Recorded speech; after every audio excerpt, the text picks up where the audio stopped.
Plumber general കോഴ്സിലെ ഒന്നാമത്തെ unit plumbing and related basic terms. അതായത് പ്ലംബിംഗ് എന്താണെന്ന് മനസ്സിലാക്കണം, അതുമായി ബന്ധപ്പെട്ട അടിസ്ഥാന പദങ്ങളെ മനസ്സിലാക്കണം. അതുമായിട്ട് ബന്ധപ്പെട്ട പദങ്ങളെ പരിചയപ്പെടുന്നത് മറ്റേത് സ്കിൽ പഠിക്കുന്നത് പോലെ ഏറ്റവും അത്യാവശ്യമാണ്. അത് പഠനം എളുപ്പമാക്കുകയും ചെയ്യും. പ്ലംബിംഗ് എന്നത് എന്താണെന്ന് നോക്കാം. ബാത്റൂം, കിച്ചൺ ഫിറ്റിങ്സ്, പുതിയ പൈപ്പ് ലൈനുകൾ സ്ഥാപിക്കൽ, പൈപ്പ് ലൈനിലുള്ള കേടുപാടുകളെ തിരിച്ചറിയൽ എന്നിവ ഉൾപ്പെടുന്ന ഒരു സ്കില്ലാണ് പ്ലംബിംഗ്. പ്ലംബിങ്ങിൽ സാധാരണയായിട്ടുള്ളത് ജലവിതരണം, മലിനജല നിർമ്മാർജ്ജനം എന്നിവയാണ്. ഇപ്പോൾ ചെറുതും വലുതുമായ നിർമ്മാണ പ്രവർത്തനങ്ങളിൽ ശരിയായ പ്ലംബിംഗ് സംവിധാനം ഉണ്ടാകേണ്ടത് രോഗമുക്തമാക്കുന്നതിനാവശ്യമായ ശുചിത്വം പാലിക്കുന്നതിന് അത്യാവശ്യം തന്നെയാണ്. സാധാരണയായിട്ട് കെട്ടിട നിർമ്മാണ ചെലവിൻ്റെ 8% പ്ലംബിങ്ങിന് ചിലവാകുന്നു. അപ്പോൾ അതുപോലെ പ്ലംബിങ്ങിനായിട്ടുള്ള മുന്നൊരുക്കങ്ങളും പിന്നെ അതുപോലെ എസ്റ്റിമേറ്റ് തയ്യാറാക്കുന്നതിനും പദങ്ങളെയെല്ലാം നന്നായിട്ട് മനസ്സിലാക്കണം. കാരണം മാനുഫാക്ചറുടെ കാറ്റലോഗിലുള്ള പദങ്ങൾ നമ്മൾ ശരിയായിട്ട് മനസ്സിലാക്കണമെങ്കിൽ അത് അറിഞ്ഞിരിക്കുന്നതല്ല. നമ്മുടെ ടെക്സ്റ്റ് ബുക്കിൽ ഏകദേശം 85ഓളം പദങ്ങളാണ് നൽകിയിരിക്കുന്നത്. അപ്പോൾ അത് ചില സാങ്കേതിക പദങ്ങളെ മനസ്സിലാക്കുന്നതിലൂടെ ഇത് എല്ലാം നമുക്ക് പഠിക്കാനാകും. ഇപ്പോൾ ഏറ്റവും പ്രധാനമായിട്ട് അറിഞ്ഞിരിക്കേണ്ടത് നമ്മൾ ഡ്രൈനേജ് എന്നുള്ള വാക്കിന്, അത് പല രീതിയിൽ തെറ്റിദ്ധരിക്കപ്പെട്ട പദമാണ്. ഡ്രെയിൻ എന്ന വാക്കിൻ്റെ അർത്ഥം ആവശ്യമില്ലാത്ത ജലം പുറന്തള്ളുന്ന പ്രക്രിയ. മലിനമാകണമെന്നില്ല. ഉദാഹരണമായിട്ട് നമ്മൾ മഴ പെയ്ത് അധിക ജലം നമ്മുടെ പറമ്പിലെത്തുകയാണെങ്കിൽ അതിനെ ശരിയായിട്ടുള്ള രീതിയിൽ പുറന്തള്ളണം, അല്ലെങ്കിൽ അതിനെ നമ്മൾ കെട്ടിക്കിടക്കുന്ന സാഹചര്യം ഒഴിവാക്കണം. അതിനും ഡ്രൈനേജ് എന്ന് പറയാം. ഇനി അടുത്തത് നമ്മൾ സീവേജ് എന്ന് പറഞ്ഞു കഴിഞ്ഞാൽ ജലമാലിന്യം എന്നുള്ളത് ഉപയോഗിക്കും. ഗാർബേജ്, ചപ്പ് ചവറുകൾ. ഇനി അടുത്ത 2 പദങ്ങൾ പ്രധാനമായിട്ടും മനസ്സിലാക്കേണ്ടത് പൈപ്പ്, സീവർ എന്നുള്ളതാണ്. നമ്മൾ കുഴലിൻ്റെ ആകൃതിയിലുള്ള എല്ലാ ജലവാഹക സംവിധാനത്തെയും നമ്മൾ പൈപ്പ് എന്ന് വിളിക്കും. ഇപ്പോൾ സീവർ എന്നുള്ളതിനും പൈപ്പ് എന്നാണ് സാധാരണയായിട്ട്. സീവർ എന്ന് പറഞ്ഞാൽ SEWER, അതിൻ്റെ അർത്ഥം മാലിന്യം വഹിക്കുന്ന പൈപ്പിനെയാണ്. മലിനജലം വഹിക്കുന്ന പൈപ്പിനെ സീവർ എന്നാണ് വിളിക്കുന്നത്. അതിപ്പോൾ നമ്മൾ അതിനായിട്ടൊരു പൈപ്പ് ലേ ചെയ്ത് കഴിഞ്ഞാൽ അതിനെ സീവർ എന്നായിരിക്കും വിളിക്കുന്നത്. ഇനി അടുത്ത ഫിറ്റിങ്, പൈപ്പിൻ്റെ ഫിറ്റിങ്സ് എന്തൊക്കെയാണെന്ന് മനസ്സിലാക്കാം. ഇപ്പോൾ പൈപ്പുകളെ ജോയിൻ ചെയ്യുന്നതിന് പലതരത്തിലുള്ള എൽബോ, അതുപോലെ ടീ, റെഡ്യൂസർ, ഇങ്ങനെയൊക്കെ പറഞ്ഞ് വിവിധ പീസസ് ഉപയോഗിക്കുന്നത്. ഇതിനെയാണ് ഫിറ്റിങ്സ് എന്ന് വിളിക്കുന്നത്. അതുപോലെ ഫ്ലൈഞ്ച് എന്നൊരു വാക്ക് സാധാരണയായിട്ട് ഉപയോഗിക്കാറുണ്ട്. 2 പൈപ്പുകളെ ബോൾട്ട് ചെയ്ത് ഉറപ്പിക്കാനാവുന്ന ജോയിൻ്റാണ് ഫ്ലൈഞ്ച് ജോയിൻ്റ് എന്ന് പറയുന്നത്. അതുപോലെ നമ്മൾ ഈ പ്ലംബിങ് സംവിധാനം എന്നത് ഇൻസാനിറ്ററി ആയിരിക്കണം. സാനിറ്ററി എന്നുള്ള വാക്കിൻ്റെ അർത്ഥം നമുക്കറിയാം. ഇപ്പോൾ ശുചീകരണ സംബന്ധമായിട്ടുള്ള അല്ലെങ്കിൽ ആരോഗ്യകരമായിട്ടുള്ള എന്നൊക്കെയുള്ള അർത്ഥമാണ് സാനിറ്ററി എന്നുള്ള വാക്കിന്. ഇൻസാനിറ്ററി എന്ന് പറഞ്ഞാൽ അനാരോഗ്യമാണ്. അപ്പോൾ നമ്മുടെ പ്ലംബിംഗ് സംവിധാനം ശരിയല്ലാത്തതാണെങ്കിൽ അത് ഇൻസാനിറ്ററി ആണെന്ന് പറയും. അപ്പോൾ നമ്മൾ മനസ്സിലാക്കേണ്ടത് ഇൻസാനിറ്ററി അല്ലാതെ എങ്ങനെയാണ് ഒരു പ്ലംബിംഗ് സംവിധാനം ഡിസൈൻ ചെയ്യുകയും സ്ഥാപിക്കുകയും ചെയ്യുമെന്നുള്ളത്. ഇനി 1-2 പദങ്ങൾ കൂടി ഇതുമായിട്ട് ബന്ധപ്പെട്ട് നമ്മൾ പ്രാഥമികമായിട്ട് അറിഞ്ഞിരിക്കേണ്ടവയെല്ലാമാണ്. ഇപ്പോൾ സള്ളേജ്, SULLAG. ഇപ്പോൾ ബാത്റൂം, കിച്ചൺ എന്നിവിടങ്ങളിൽ നിന്നുണ്ടാകുന്ന മാലിന്യത്തെ സള്ളേജ് എന്ന് വിളിക്കും. നമുക്കറിയാം അധികം ദുർഗന്ധം ഇല്ലാത്ത മാലിന്യങ്ങളായിരിക്കും ഇവ. ഇനി മറ്റൊന്ന് അറിഞ്ഞിരിക്കേണ്ടത് ട്രാപ്പ് എന്നതാണ്. ട്രാപ്പ് എന്ന് പറഞ്ഞാൽ നമ്മളൊരു ഇംഗ്ലീഷ് ഡിക്ഷണറി നോക്കുകയാണെങ്കിൽ അതിൻ്റെ അർത്ഥം കുടുക്കുന്നതിന് ഉപയോഗിക്കുന്നതാണ്, അല്ലേ? എന്തെങ്കിലും എന്നെയും നമുക്ക് വീഴ്ത്തുന്നതിന് അല്ലെങ്കിൽ അനുവദിക്കാതിരിക്കുന്നതിന് ഉപയോഗിക്കുന്നത്, അല്ലെ പോകുന്നതിന് അനുവദിക്കുക, ട്രാപ്പ് ചെയ്യുക എന്ന വാക്ക് മനസ്സിലാക്കിയിട്ടുണ്ട്. ഇപ്പോൾ P ആകൃതിയിൽ, U ആകൃതിയിൽ, S ആകൃതിയിലുള്ള പൈപ്പിൻ്റെ ഭാഗങ്ങളെയാണ് സാധാരണയായിട്ട് ട്രാപ്പ് എന്ന് വിളിക്കുന്നത്.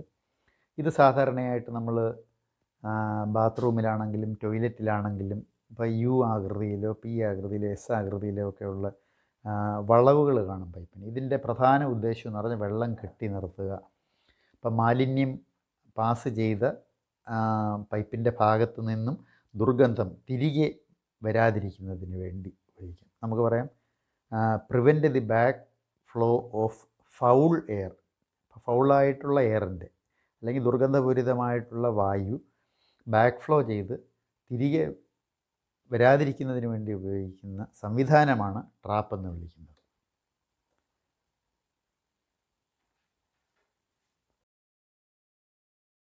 അടുത്ത ചിത്രം ശ്രദ്ധിക്കുക. ഒരു വാട്ടർ ടാങ്കാണ്. വാട്ടർ ടാങ്കിലേക്ക് ഒരു പൈപ്പിലൂടെ ജലം ടാങ്ക് നിറയ്ക്കുന്നതിന് ആവശ്യമായിട്ടുള്ളത് പ്രൊവൈഡ് ചെയ്തിട്ടുണ്ട്. അപ്പോൾ ഈ പൈപ്പിൻ്റെ ഏറ്റവും അടിയിലുള്ള ലെവലും അതുപോലെ ടാങ്കിൻ്റെ ഓവർഫ്ലോ നിരപ്പും ഇടയിലുള്ള ഒരു ഗ്യാപ്പ് ഉണ്ടായിരിക്കും. ആ ഗ്യാപ്പിനെ പറയുന്നതാണ് എയർ ഗ്യാപ്പ്. അപ്പോൾ എയർ ഗ്യാപ്പ് എന്ന് പറഞ്ഞാൽ ഇറ്റ് ഈസ് ഡിസ്റ്റൻസ് എന്ന് പറയാം അല്ലേ, between the bottom of the supply tap and the overflow level. അപ്പോൾ അത് ചിത്രത്തിൽ കാണാം. ഇനി അടുത്തത് AC, ഒരു ഷോർട്ട് ഫോം പല ഇടങ്ങളിലും ഉപയോഗിക്കുന്നത്. AC എന്ന് കേട്ട് കഴിഞ്ഞാൽ നമ്മൾ പ്ലംബിങ്ങിൽ ഉദ്ദേശിക്കുന്നത് ആസ്ബസ്റ്റോസ് സിമെൻ്റ് എന്നുള്ള ആ മെറ്റീരിയലിനെ സൂചിപ്പിക്കുന്ന ഇതാണ്. AC പൈപ്പ് എന്ന് പറഞ്ഞാൽ ആസ്ബസ്റ്റോസ് സിമെൻ്റ് പൈപ്പ്. നമ്മൾ കണ്ടിട്ടുണ്ടായിരിക്കാം ചിലപ്പോൾ ഈ വെൻ്റ് പൈപ്പിന്, അല്ലെന്നുണ്ടെങ്കിൽ മാലിന്യത്തിൽ നിന്നുള്ള ദുർഗന്ധം പുറന്തള്ളുന്നതിന് വേണ്ടി ഉള്ള പൈപ്പ് ഉണ്ടായിരിക്കും. അതിലൊക്കെ സാധാരണ ആസ്ബസ്റ്റോസ് സിമെൻ്റ് പൈപ്പ് ഉപയോഗിക്കുന്നത് നമുക്ക് പുറമേ കാണാനാവുന്ന പൈപ്പുകളാണ്. ഇനി അടുത്ത ഒരു ഉപകരണത്തെയാണ് പരിചയപ്പെടുന്നത്. ചിത്രം ശ്രദ്ധിക്കുക. Auger, AUGER. ഇപ്പോൾ ഹെലിക്കൽ ആകൃതിയിലുള്ള നമ്മൾ സ്ക്രൂ ചെയ്യുന്നതിന് ആവശ്യമായിട്ടുള്ള ഹോള് ഡ്രില്ല് ചെയ്യുന്നതിന് വേണ്ടി ഉപയോഗിക്കുന്ന പദമാണ് ഓഗർ എന്ന ഈ ടൂള്. ഇനി അടുത്തത് നമ്മൾ ഈ പ്ലംബിങ്ങിൽ ഹെഡ് എന്ന് പറയുന്ന വാക്ക് ഉപയോഗിക്കുന്നുണ്ട്. അപ്പോൾ ഹെഡ് എന്ന് പറയുന്നത് സാധാരണ വാട്ടർ പ്രഷറിനെ സൂചിപ്പിക്കുന്നതാണ്. കൂടുതൽ ഹെഡ് ഉണ്ടെന്ന് പറഞ്ഞാൽ വാട്ടർ പ്രഷർ കൂടുതലുണ്ട്. വാട്ടർ പ്രഷർ കൂടുതലുണ്ടെങ്കിൽ ഒരു പൈപ്പിൽ അതിൻ്റെ ഫ്ലോയ്ക്ക് വേഗത കൂടുതലായിരിക്കും, ശക്തമായ വേഗതയിലായിരിക്കും അത് പാസ് ചെയ്യുന്നത്.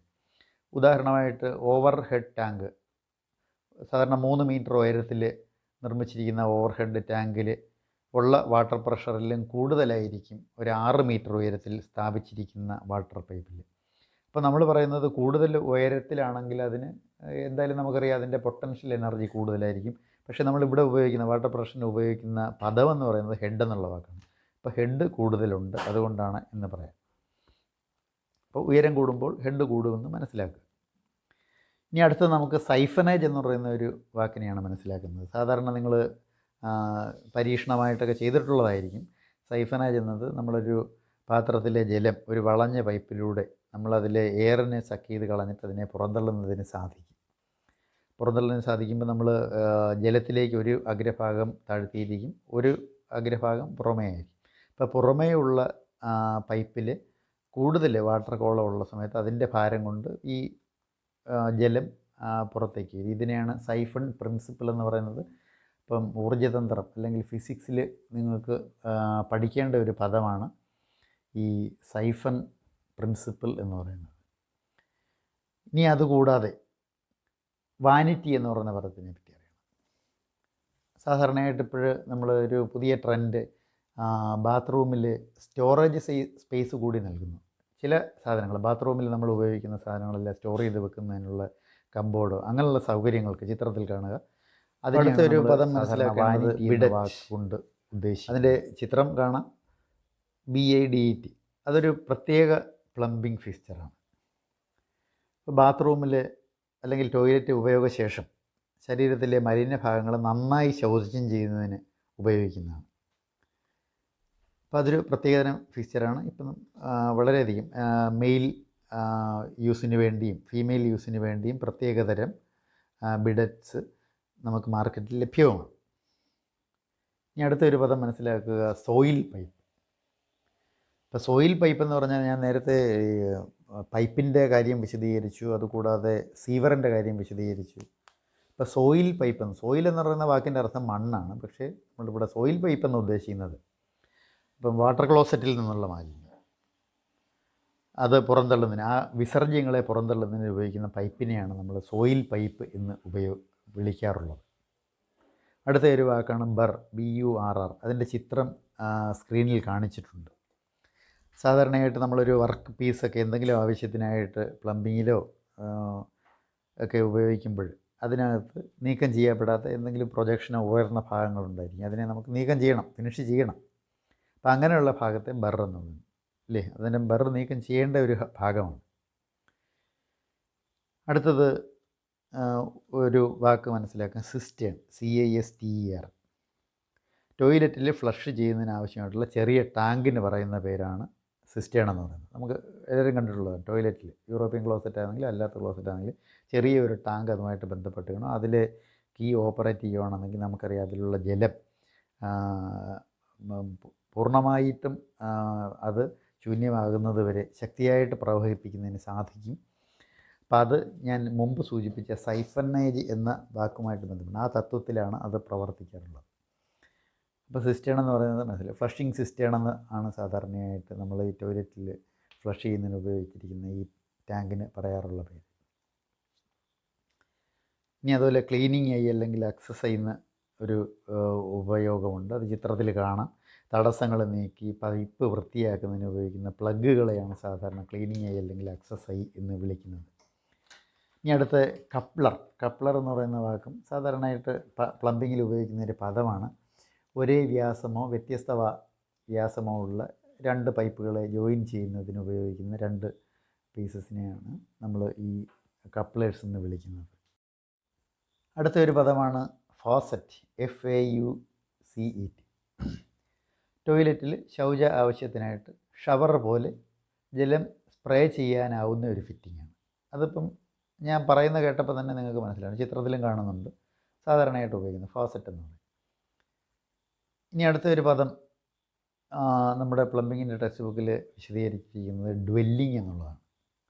ഡ്വെല്ലിംഗ് എന്ന് പറഞ്ഞാൽ വാസസ്ഥലം അല്ലെങ്കിൽ ഗ്യാരേജ്, ഔട്ട് ഹൗസ് എന്നിവ ഉൾപ്പെടെയുള്ള വാസസ്ഥലങ്ങൾക്ക് സാധാരണയായിട്ട് ഉപയോഗിക്കുന്ന ഒരു പദമാണ്. ഇനി വേറൊരു പദം, അതിൻ്റെ സ്പെല്ലിങ് ശരിയായിട്ട് മനസ്സിലാവും, എസ്കറ്റ്ഷ്യോൺ എന്ന് പറഞ്ഞാൽ മലയാളത്തിൽ പറയുകയാണെങ്കിൽ ചിത്രത്താഴെന്ന് പറയും. സാധാരണ ഒരു കീ ഹോളിലൊക്കെ നമുക്കറിയാം ചുറ്റും ഒരു ലോഹനിർമ്മിതമായിട്ടുള്ള ഒരു ഭാഗം അതിൽ ഉറപ്പിച്ചിട്ടുണ്ടായിരിക്കും. അത് അതിൻ്റെ ഭംഗി വർദ്ധിപ്പിക്കുന്നു. അതുകൂടാതെ അതിനെ സംരക്ഷിക്കുകയും ചെയ്യുന്നു, ആ ഹോളിൻ്റെ ഭാഗത്തിന് അത് നശിച്ചു പോകാതിരിക്കുന്നു. അപ്പോൾ ഇതിനെ നമ്മൾ എസ്കറ്റ്ഷ്യോൺ എന്ന് പറയുന്നത്. അപ്പോൾ അലങ്കാര ആവശ്യത്തിന് വേണ്ടി ഉപയോഗിക്കുന്നതാണ്. അപ്പോൾ അതിൻ്റെ സ്പെല്ലിങ് നന്നായിട്ട് ഓർത്തിരിക്കുക എന്നുള്ളതാണ് നമ്മൾ ചെയ്യേണ്ടത്. അടുത്തത് നമുക്ക് നിപ്പിൾ എന്ന് പറയുന്നത് ചെറിയ നീളത്തിലുള്ള പൈപ്പാണ്. രണ്ട് വശത്തും നമുക്ക് ത്രെഡ് ഉണ്ടായിരിക്കും. അങ്ങനെയുള്ളതിന് നിപ്പിൾ എന്നുള്ള വാക്ക് ഉപയോഗിക്കും. ഇനി മറ്റൊരു പദമാണ് ഓറിങ് എന്ന് പറയുന്നത്.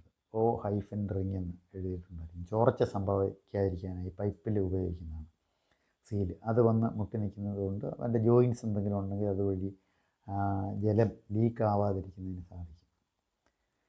ഇനി അടുത്തത് 1 പൈപ്പ് സിസ്റ്റം, 2 പൈപ്പ് സിസ്റ്റം എന്നൊക്കെ വിശദീകരിച്ചത്. അപ്പോൾ ഇത് പ്രധാനമായിട്ടും 1 പൈപ്പ് സിസ്റ്റം എന്ന് പറയുന്നത് നമ്മുടെ ഈ മലിനജല നിർമ്മാർജ്ജനത്തെയാണ് ഉപയോഗിക്കുന്നത്. നമുക്കറിയാം മാലിന്യം ഒരു ഗൃഹത്തിലുണ്ടാകുന്നത് 2 തരമാണ്. ഒന്ന് വളരെ ദുർഗന്ധം വമിപ്പിക്കുന്ന മാലിന്യങ്ങളുണ്ട്, അതുകൂടാതെ അധികം ദുർഗന്ധമില്ലാത്ത മാലിന്യങ്ങളുണ്ട്. അപ്പം അടുക്കളയിൽ നിന്നുള്ള മാലിന്യങ്ങൾ, അല്ലെന്നുണ്ടെങ്കിൽ ബാത്റൂമിൽ നിന്നുള്ള, കുളിക്കുന്നതിന് വേണ്ടി ബാത്റൂം ഉപയോഗിക്കുന്ന ഒരു ബാത്റൂമിൽ നിന്നുള്ള അത് ജലം പുറന്തള്ളുന്ന ജലം എന്ന് പറയുന്നത് അധികം ദുർഗന്ധം ഇല്ലാത്തതായിരിക്കും. പക്ഷേ നമുക്കറിയാം വാട്ടർ ക്ലോസറ്റിൽ, അതായത് ടോയ്ലറ്റിൽ നിന്ന് ആണെന്നുണ്ടെങ്കിൽ അതിന് വ്യത്യാസം. അപ്പോൾ ഇത് സാധാരണയായിട്ട് മാലിന്യ നിർമ്മാർജ്ജനം ചെയ്യുന്നതിന് ഒരു പൈപ്പിലൂടെ ആയിരിക്കും എല്ലാ മാലിന്യങ്ങളും കടത്തിവിടുന്നത്. അങ്ങനെ ഉണ്ടെങ്കിൽ അതിനെ 1 പൈപ്പ് സിസ്റ്റം എന്ന് വിളിക്കുന്നു. അതുപോലെ ഈ ദുർഗന്ധമുള്ള മാലിന്യം ഒരു പൈപ്പ് സംവിധാനത്തിലൂടെ, ഒരു സീവറിലൂടെ കടത്തിവിടുന്നു, മറ്റൊരു പൈപ്പിംഗ് സംവിധാനത്തിലൂടെ കടത്തിവിടുന്നു. അങ്ങനെ ഉണ്ടെങ്കിൽ അതിനെ 2 പൈപ്പ് സിസ്റ്റം എന്ന് പറയും. അപ്പോൾ 2 പൈപ്പ് സിസ്റ്റം കമ്പയർ ചെയ്യാൻ പറഞ്ഞാൽ നമുക്കറിയാം 2 പൈപ്പ് സിസ്റ്റം ആണെങ്കിൽ ചിലവ് കൂടുതലുണ്ടായിരിക്കും, 1 പൈപ്പ് സിസ്റ്റം ആണെന്നുണ്ടെങ്കിൽ ചിലവ് കുറവായിരിക്കും. അതുപോലെ കൂടുതൽ മാലിന്യം ഉണ്ടാകുന്ന ഇടങ്ങളിൽ 2 പൈപ്പ് സിസ്റ്റമാണ് ഏറ്റവും എഫിഷ്യൻ്റ് ആയിട്ടുള്ളത്. അപ്പോൾ അത് ടെക്സ്റ്റ് ബുക്കിൽ നന്നായിട്ട് വിവരിച്ചിട്ടുണ്ട് 1 പൈപ്പ് സിസ്റ്റം എന്താണെന്നുള്ളത്. Wash basin, bath, soil pipe എന്നിവയിൽ നിന്നുള്ള എല്ലാ മാലിന്യങ്ങളും ഒരു ഡ്രെയിനേജിലേക്ക് കടത്തിവിടുന്ന സംവിധാനത്തിനെയാണ് 1 പൈപ്പ് സിസ്റ്റം എന്ന് വിളിക്കുന്നത്. ഇനി അതുപോലെ സാധാരണ സിവിൽ എഞ്ചിനീയേഴ്സും അതുപോലെ പ്ലംബിങ് ചെയ്യുന്നവരൊക്കെ അറിഞ്ഞിരിക്കേണ്ട ഒരു വാക്കാണ് പ്ലിന്ത് എന്ന് പറയുന്നത്. Plinth, PLINTH. സാധാരണ ഇത് ബേസ്മെൻ്റ് എന്നാണ് ഉപയോഗിക്കാറുള്ളത്. ഇപ്പം ഗ്രൗണ്ട് നിരപ്പിനും കെട്ടിടത്തിൻ്റെ തറനിരപ്പിനും ഇടയിലുള്ള ഭാഗത്തിനെയാണ് പ്ലിന്ത് എന്ന് പറയുന്നത്. ഇപ്പോൾ പ്ലിന്ത് ഹൈറ്റ് എന്നൊക്കെയുള്ള ഇത് ഈ തറനിരപ്പ്, കെട്ടിടത്തിൻ്റെ തറനിരപ്പ്, ഫ്ലോർ ലെവൽ, അതുപോലെ ഗ്രൗണ്ട് ലെവൽ, അതിനിടയിലുള്ള ദൂരം. ഇനി മറ്റൊരു വാക്ക് സ്പിൻഡിൽ എന്നതാണ്. സ്പിൻഡിൽ എന്ന് പറയുന്നത് വാട്ടർ ടാപ്പിൽ സാധാരണ ഹാൻഡിലിനെയും വാഷറിനെയും ബന്ധിപ്പിക്കുന്ന ഭാഗമാണ്. അപ്പോൾ അത് ഒരു ലോഹഭാഗമായിരിക്കും. സാധാരണയായിട്ട് എല്ലാവർക്കും പരിചയമുള്ള ഒരു പദമാണ്. അത് ഈ ചിത്രത്തിൽ കാണിച്ചിട്ടുണ്ട്, അത് ശ്രദ്ധിക്കും. അടുത്തത് സ്റ്റോപ്പ് കോക്ക്. സ്റ്റോപ്പ് കോക്ക് അല്ലെന്നുണ്ടെങ്കിൽ അതിനെ സ്റ്റോപ്പ് വാൽവ് എന്നും വിളിക്കാറുണ്ട്. ഇപ്പം പൈപ്പിലെ ജലത്തിൻ്റെ ഫ്ലോയെ നിയന്ത്രിക്കുന്നതിന് സാധാരണയായിട്ട് നമുക്ക് ഫ്ലഷ് ടാങ്കിലേക്കുള്ള അല്ലെങ്കിൽ ഫ്ലഷിങ് സിസ്റ്റേണിലേക്കുള്ള ജലത്തെ നിയന്ത്രിക്കുന്നതിനായിട്ടും പ്രൊവൈഡ് ചെയ്യാറുണ്ട്. പിന്നെ അതുപോലെ വാട്ടർ ടാങ്കിൽ നിന്ന് താഴേക്ക് വരുന്ന ജലം നമുക്ക് സ്റ്റോപ്പ് ചെയ്യണമെങ്കിൽ നമുക്ക് അതിനുവേണ്ടി ഉപയോഗിക്കാറുണ്ട്. അപ്പോൾ ഇടയ്ക്കിടയ്ക്കൊക്കെ നമ്മൾ വാൽവുകൾ കണക്ട് ചെയ്യും. വാൽവ് എന്ന് പറയുന്നതിൻ്റെ ലക്ഷ്യം എന്ന് പറയുന്നത് സാധാരണയായിട്ട് ഇതിൻ്റെ ജലത്തിൻ്റെ ഫ്ലോയെ നിയന്ത്രിക്കുക എന്ന് പറയുന്നത് സ്പീഡ് വ്യത്യസ്ത സ്പീഡിൽ പ്രവഹിപ്പിക്കുക അല്ലെങ്കിൽ ക്ലോസ് ചെയ്യുക, ഇതിനെല്ലാം വേണ്ടി ഉപയോഗിക്കുന്നത്. ഇനി അതുപോലെ മറ്റ് ചില പദങ്ങൾ വളരെ എളുപ്പമുള്ളതാണ്. Warning pipe. വാർണിംഗ് പൈപ്പ് എന്ന് പറഞ്ഞാൽ ഇപ്പോൾ ഒരു വാട്ടർ ടാങ്കിൽ ഓവർ ഫ്ലോ പൈപ്പായിട്ട് കൊടുത്തിരിക്കും. വെള്ളം നിറയുമ്പോൾ അതിനകത്ത് നിന്ന് വെള്ളം വരിക, നമുക്ക് കാണാവുന്ന സ്ഥലത്തായിരിക്കും അത് ഘടിപ്പിച്ചിരിക്കുന്നത്. അപ്പോൾ നമ്മൾ ആ ടാങ്കിലെ ജലം നിറഞ്ഞു എന്നുള്ളത് മനസ്സിലാക്കാം. അങ്ങനെ നമ്മളെ വാൺ ചെയ്യുന്ന പൈപ്പിനെ വാർണിംഗ് പൈപ്പ് എന്നുള്ള പദം കൊണ്ട് സൂചിപ്പിക്കാറുണ്ട്. ഇനി അതുപോലെ ക്ലീനിങ്ങിനായിട്ട് ടാങ്കിൻ്റെ താഴ്ഭാഗത്തൊരു വാൽവ് കൊടുക്കാറുണ്ട്. അപ്പോൾ അത് ടാങ്ക് ക്ലീൻ ചെയ്യുന്ന സമയത്ത് അത് തുറന്നു കഴിഞ്ഞാൽ അതിലുള്ള മുഴുവൻ ജലത്തെയും നമുക്ക് പെട്ടെന്ന് നമുക്ക് അതിനെ പുറന്തള്ളുന്നതിനും ടാങ്ക് നന്നായിട്ട് ക്ലീൻ ചെയ്യുന്നതിനും സാധിക്കും. അപ്പോൾ ഈ പദങ്ങൾ കൂടാതെ കുറേ പദങ്ങളും കൂടെ ഇതിൽ കൊടുത്തിട്ടുണ്ട്. അത് നിങ്ങൾ ഈ പാഠത്തിൻ്റെ തുടർ പ്രവർത്തനത്തിനായിട്ട് നിങ്ങളുടെ വൊക്കേഷണൽ അധ്യാപകരോ വൊക്കേഷണൽ ഇൻസ്ട്രക്ടേഴ്സോ ഒക്കെ നിങ്ങളുമായിട്ട് വാട്സാപ്പിലൂടെയോ ഫോണിലൂടെയോ ഒക്കെ ബന്ധപ്പെടും. ആ സമയത്ത് അവരുമായിട്ടും കൂടെ ഡിസ്കസ് ചെയ്ത് അത് തീർക്കുക. പിന്നെ അതുപോലെ നമുക്ക് സാധാരണ ഡിക്ഷണറി ഇപ്പം നിങ്ങളുടെ മുമ്പിൽ തന്നെ ഉണ്ട്. നിങ്ങൾ എന്തായാലും മൊബൈൽ ഫോൺ സ്മാർട്ട് ഫോൺ ഉപയോഗിക്കുന്നവരാണ്. അപ്പോൾ അതിൽ നിന്ന് നമുക്ക് ഈ പദങ്ങളെ മനസ്സിലാക്കുന്നതിനൊക്കെയുള്ള മാർഗ്ഗങ്ങൾ നിങ്ങൾക്കറിയാം. അപ്പോൾ പ്ലംബിങ്ങുമായിട്ട് ബന്ധപ്പെട്ടുള്ള മെറ്റീരിയൽസ് കിട്ടും. ഇങ്ങനെയൊക്കെ മനസ്സിലാക്കി നിങ്ങൾക്കത് ഈ ചാപ്റ്റർ ഇതിൻ്റെ പദങ്ങളെ നന്നായിട്ട് പരിചയപ്പെട്ട് കഴിഞ്ഞാൽ തന്നെ നല്ലൊരു പ്ലംബർ ആയിട്ടുള്ള നോളജ്, ഒരു പ്ലംബിങ്ങിൻ്റെ പ്രവർത്തനത്തെ നിയന്ത്രിക്കുന്നതിനോ അതിനെ മാനേജ് ചെയ്യുന്നതിനോ എല്ലാം നിങ്ങൾക്ക് മനസ്സിലാകും. ഇനി അതുപോലെ അടുത്ത ചാപ്റ്ററിൽ നിങ്ങൾ ഇതിൻ്റെ ടൂൾസിനെ ആയിരിക്കും പഠിക്കുന്നത്. ഇത് ഇപ്പോൾ പഠിച്ച ടൂൾസ് 1-2 കൂടെ അതിൽ പഠിക്കുന്നുണ്ടായിരിക്കും. അപ്പോൾ അത് കൂടെ മനസ്സിലാക്കുമ്പോഴേക്കും അടിസ്ഥാനപരമായിട്ട് നിങ്ങൾ പ്ലംബിങ്ങിൻ്റെ മറ്റ് അഡ്വാൻസ്ഡ് ആയിട്ടുള്ള വിഷയങ്ങൾ പഠിക്കുന്നതിന് ഒരു പ്രിപ്പറേറ്ററി ആയിട്ടുള്ളൊരു ആണ്. അതുകൊണ്ട് ഈ പാഠം നന്നായിട്ട് പഠിക്കുക. എക്സാമിനേഷൻ പോയിന്റിലാണെങ്കിലും ഇതിനകത്തെ പദങ്ങളൊക്കെ മനസ്സിലാക്കിയിരിക്കേണ്ടത് വളരെ പ്രധാനപ്പെട്ടതാണ്. അപ്പോൾ അങ്ങനെ നമുക്ക് ഇതിൻ ക്ലാസ് അവസാനിപ്പിക്കാം. എല്ലാവർക്കും എല്ലാ ആശംസകളും. ഇത് പാഠം നന്നായിട്ട് പഠിക്കുന്നതിന്. ശരി.